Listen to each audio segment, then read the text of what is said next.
واحد الطبيبه كيصفيوها ليها بطريقه اللي خايبه وسط من دارها وكيعلقوها في الباب تاع الفيلا، والسبب هو شويه تاع الفلوس. هاد القصه بعنوان كدير الخير وكيرجع لك بالشر. ونبداو القصه تاعنا من عند واحد البنت سميتها امينه، مغربيه. امينه دوزت الطفوله تاعها بشكل عادي حتى وصلت للباك وخداتو، وهنايا قررت تمشي لتونس وتكمل قرايتها في مجال الطب. وداكشي نيت اللي وقع، مشات لتونس وبدات كتقرا، وفي نفس الجامعه غادي يكون كيقرا واحد الشاب اللي سميتو سامي، وهنايا غادي يتفاهموا مزيان وغادي يقرروا يتزوجوا. وداكشي نيت اللي وقع، كملوا قرايتهم في تونس وتزوجوا وجاو استقروا في المغرب وفتحوا واحد العياده خاصه بهم وقسموها على جوج، جناح لسامي وجناح الاخر لامينه. امينه كانت بنت عائله ميسوره وكانت عندهم الفلوس، والام تاعها كانت مخليه ليها واحد الفيلا اللي كبيره، وهي نيت اللي استقرات فيها من بعد ما جات هي وسامي من تونس، وعاشوا فيها سنين مع بعضياتهم بلا مشاكل بلا والو. وفي هذه المده الطويله غادي تزادوا عندهم جوج وليدات. الكبير فيهم غادي يشد الباك وغادي يصيفطوه لفرنسا يكمل قرايته، اما الصغير غادي يبقى عايش معاهم في ديك الفيلا. هاد العائله كانوا عائله مثاليه، ما بيناتهم لا صداع لا مشاكل لا والو، كانوا عايشين واحد الحياه اللي زوينه بزاف. وكيف قلت لكم في الاول بجوج عندهم واحد العياده، وفي كل صباح سامي كيهز ولدو وكيديه للمدرسه، ومن بعد كيكمل طريقه للعياده تاعو، كيفتح العياده وكيبدا يستقبل في المرضى. اما امينه فكتبقى في الدار حتى لديك 9:30 ولا 10 عاد كتمشي للعياده. هادشي كان معروف عليهم كل صباح كيديروه، حتى لواحد النهار سامي كيف ديما كيفيق وتيهز ولدو كيديه للمدرسه، ومن بعد كيمشي للعياده تاعو كيفتحها وكيبدا يستقبل في المرضى. ولكن وصلت 9 وما جاتش امينه. هنايا بدا كيصوني عليها ولكن ما كتجاوبوش، قال بلي تقدر تكون صبحات مريضه وما غاديش تجي. صبر شويه وعاود تاني كيصوني عليها ولكن نفس الحاجه ما كتجاوبوش. انا يدخل عليها خلي خدمته ركب في طوموبيلته ومشى عندها للفيلا باش يشوف مالها، واش بصح نيت مريضه ولا واقع لها شي حاجه. فاش وصل للفيلا وبغى يدخل كيلقى الباب تاع الجرده محلول. هنا بدا كيدخل مع الصاد وهو بدا كيقرب للباب تاع الفيلا وهو يشوف تحت من الباب خارج كثير بزاف. هنا عرف بلي واقع شي حاجه، حل الباب ولكن والو ما كيبغيش يتحل، وشي حاجه من الداخل حابساه. انا يفكر يدخل من الشرجم وداكشي نيت اللي دار، مشى للشرجم ودخل منه ولكن كيتصدم، الدار كامله مرونه. بدا كيعيط على مراته ولكن والو ما كتجاوبوش. هنا يمشي يشوف داكشي اللي حابس الباب وهنا كيتصدم، كيلقى امينه معلقه في الباب وكامل عامره.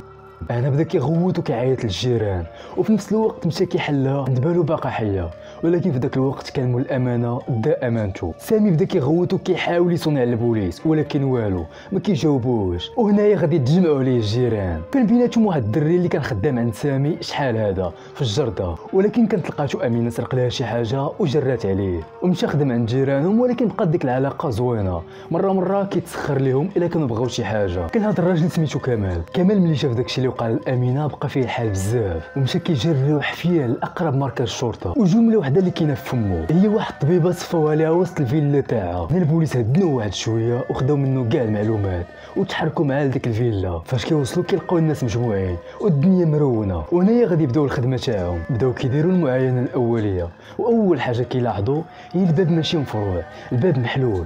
يعني مول هذا الفعل اللي دارها كيعرف امينه واللي عنده الساروت، يعني الباب ما مهرش، الباب محلول. اما الدار فكيلقاوها مرونه كامله، يعني مول الفعله الغايه تاعو من هادشي كامل هي السرقه. وهنا غادي يقولوا لسامي قلب واش مسروقه شي حاجه. قلب سامي وهو يقول لهم بلي 3 تليفونات ما كاينينش، واحد منهم ايفون وبيسي وواحد الكاميرا وواحد البواطه تاع المجوهرات ناقص منها الذهب، وحتى واحد المكانه تاع الذهب وحتى السوار تاع الطوموبيله هادشي كامل ما كاينينش. هنايا البوليس غادي يقلبوا امينه وغادي يلقاوها مضروبه 3 ضربات، وحده في كرشها وجوج ضربات في ظهرها. وهنايا غادي يبداو كيسولوا الجيران، وهنا غادي يقولوا لهم بلي سمعوها كتغوت مع 9:30 ولكن غوتت غير شويه وهي تسكت. هادشي علاش قالوا ما كاينلاش نتدخلوا. وهنا غادي يهزوا امينه وداوها للتشريح، وبداو البوليس كيفكروا فاش من طريق غادي يتبعوا. ولكن الناس والاعلام كلشي كان كيقول بلي راجلها هو مول الفعله وهو اللي صفاها ليها، وكلشي كان شاك فيه. ومن حتى البوليس غادي يبداو به هو الاول، وغادي يبداو التحقيق معاه شنو دار في داك الصباح. ولكن السيد كان ثابت في ديك الهضره تاعو. داك الصباح كامل قال لهم بلي كان غير في العياده،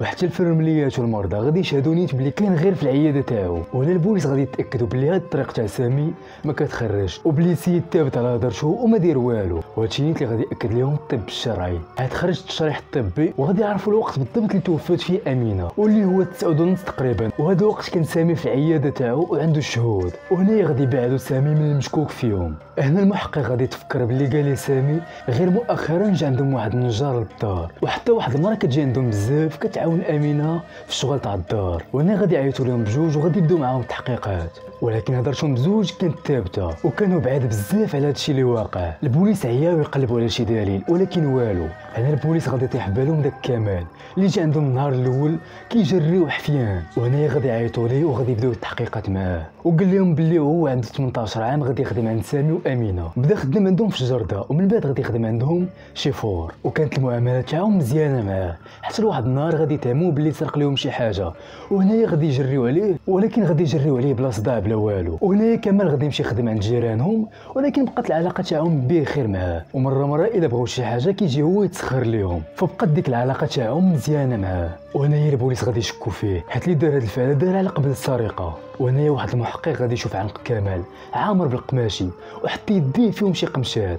وهنايا غادي يسولو غادي يقول ليه منين جاوك داك القماشي وشكون اللي قمشاك، وغادي يجاوبو كمال غادي يقول ليه لا والو، غير واحد البنت تاعي صغيره عندها واحد 3 سنين كتكون كتلعب معايا وكتقمشني. ولكن البوليس عرفوا بلي داك القميش ماشي تاع بنت صغيره تا شي واحد كبير وشي واحد كيدافع على راسو. ولكن واخا هكاك تلقوه وقالوا غادي يراقبوه من بعيد، وقبل ما يطلقوه خداو واحد العينه من الادين تاعو. خلينا في الاول بعدين تعرفوا على كمال شكون هو. كمال واحد الشاب عاش في العائله اللي فقيره شويه وهو صغير تعاشى مع شي دراري ماشي هما هادوك ومشى في واحد الطريق تاع البليه اللي ما خداماش. ولكن شويه غادي يجمع راسو وغادي يتعرف على واحد البنت وغادي يقرر يتزوج بها وهو عنده 17 عام، ولكن في ذاك الوقت ما كانش خدام.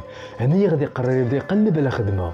هادشي علاش غادي يتعرف على امينه والزوج تاعها سامي وغادي يخدموا عندهم في الجرده تاعهم. غادي يجمع شويه تاع الفلوس وغادي يمشي يتزوج بداك البنت وهو عنده 19 عام، وبقاو عايشين حياتهم وهو خدام عند سامي ومراته وهي جالسه في الدار، ودوزوا سنين مع بعضياتهم. ومن بعد غادي تزاد عندهم واحد البنت اللي دابا في عمرها 3 سنين. وفي الوقت اللي البوليس غادي يكونوا طالقين كمال وكيراقبوا حيت شاكين فيه غادي يخرجوا نتائج تاع الادين تاع الضفار تاع امينه اللي كانت فيهم واحد العينه صغيره من الجلده تاع مول الفعله. هنا غادي يقارنوا بين الادين تاع ديك الجلده وبين الادين تاع راجل امينه سامي. وهنا غادي يتاكدوا 100% بلي سامي ما عنده حتى علاقه بهذا الشيء كامل اللي واقع. وهنا غادي يقارنوها مع الادين تاع كمال وهنا غادي تخرج نتيجه مطابقه. غادي يعتقلوا كمال وغادي يبداو معاه التحقيقات، ولكن والو ما بغاش يعترف ليهم حتى غادي يواجهوا بالتحليلات والجلد تاعو.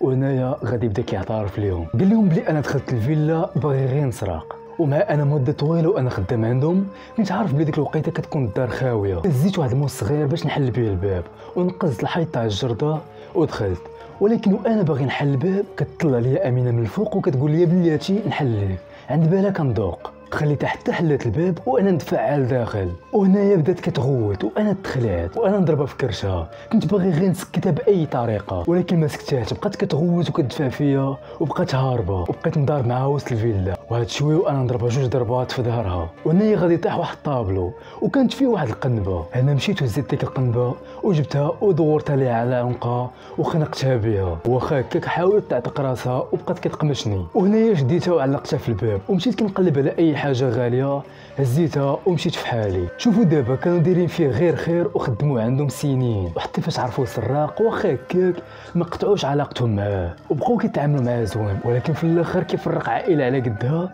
بسبب شويه تاع الفلوس. المشكل ديك الفلوس كامله ما كانتش غادي تغنيه. شفتوا هاد الطريق والله ما كتخرج مولاها. ما فهمتش علاش كاينين هاد النوع اللي كيديروا بحال هكا وهما عارفين باللي 100% غادي يتشدوا. المهم الاصدقاء كان معكم زهير صامد. الى عجبكم هادشي اللي كندير بارطاجيو الفيديو باش نبقى نحط لكم بزاف تاع الفيديوهات.